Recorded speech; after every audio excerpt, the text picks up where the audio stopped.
How you doing, guys? It's Alessandro here from Spicymoustache with some new tips in order to help you creating your own green area, indoor or outdoor, following the principle of do as nature does. Growing your own plant is not only rewarding, but can often save you cash, giving you an on-demand, hand-picked fresh goodness. Also, you won't have to buy any single-use packaging, which decreases the amount of wastage from your household. Plants are not only good producer of food or decoration for your house, but they often got medicinal and beneficial properties for your body. So dig up that like button, and today I'll show you all you need to know to grow your own ginger plant at home.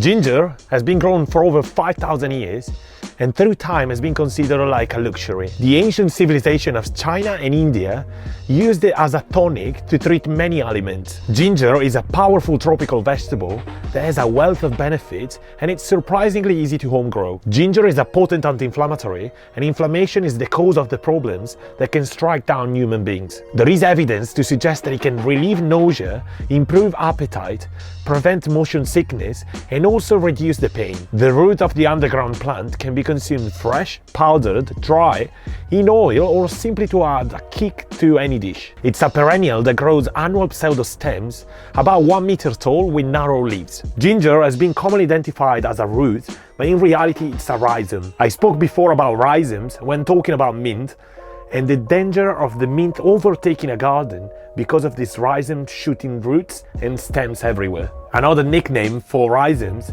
it's root-stalks or creeping root-stalks. In botany, a rhizome, it's a modified subterranean plant stem that grows horizontally and sends out roots and shoots from its nodes. So when you harvest the rhizome, you're basically harvesting the main stem. For edible purposes, the most common species of ginger is known as Zingiber officinae, but there are many other species of ginger. When growing this plant at home, the first step to take is to buy ginger root from a grocery store. I went to the local organic shop to source some fresh organic ginger to plant in my garden. Visually, they are plump and have small eyes. When the eyes have begun to turn green in color, they are ideal. When you choose your ginger, make sure it has enough eyes, so this means it's gonna have more lateral shots. The bigger the rhizome, the quicker it will grow, as you will have more sprouts coming out, photosynthesizing more, and so speeding up the vegetative growth. However, you also have the option to cut the rhizome into multiple pieces. This means that you will grow more ginger than one plant. Just use a sharp sanitized knife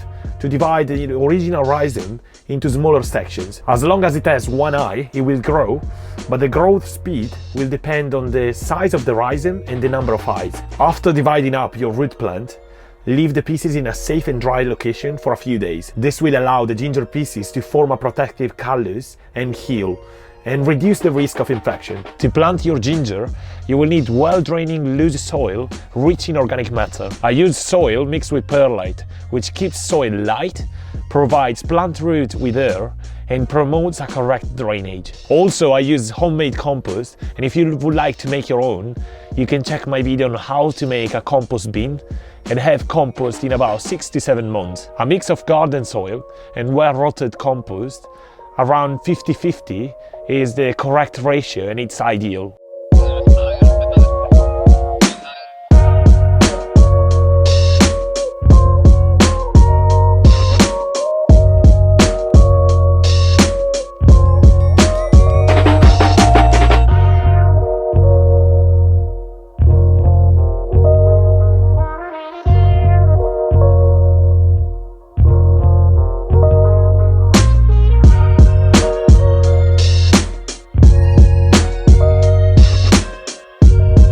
Use a wide pot rather than deep because the rhizome will shoot laterally, so they need space horizontally to grow. So you would simply dig a hole of 1–1.5 inch deep, like this. And then you're gonna place your ginger right in the middle and cover it with some soil. So you should always maintain 8 inches or 20 centimeters between each piece of ginger.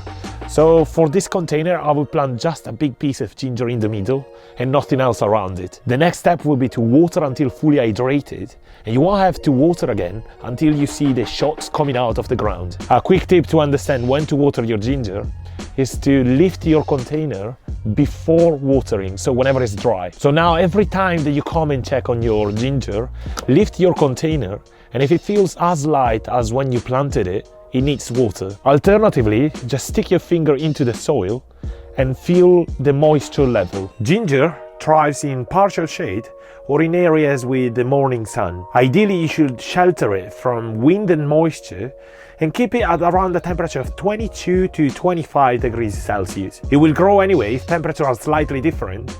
It might just take a bit longer if it's a bit colder. However, be careful, because ginger is a tropical plant and it won't survive in frosty climates. Keep your ginger monitored and water when the soil starts to appear dry, but before it dries out completely. If you start noticing soggy soil, just adjust your watering schedule, as if it's too wet, it might start rotting inside the soil. On the other hand, if the soil dries out really quick, make sure to mulch to retain moisture and protect the soil.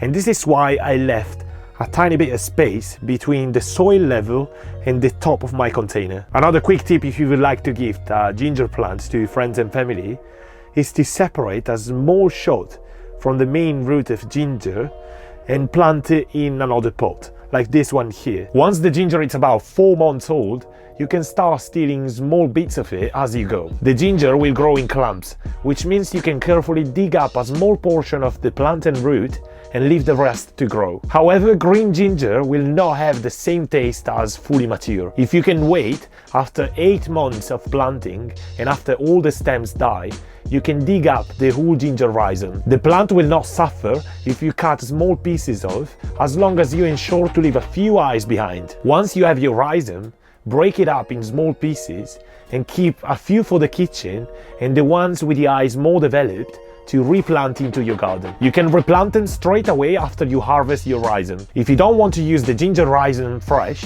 you can dehydrate it in a dehydrator at around 45 to 50 degrees Celsius or in the oven at the lowest setting possible for around 5 to 6 hours. You could also turn it into powder once dry using a mortar or a blender for long-time conservation. The great news about ginger is that it's easy to grow in the right conditions. You can easily set up a system of harvesting and planting, which means you keep your ginger plant in a circle of planting, growing and harvesting. Growing ginger is a really easy and fun plant to do, and it could be done almost anywhere, and if the weather conditions are not ideal, you can do it easily on a windowsill. I hope you liked today's video, and if so, please subscribe to my channel, turn on the notification settings so you can be notified every time I post a new video.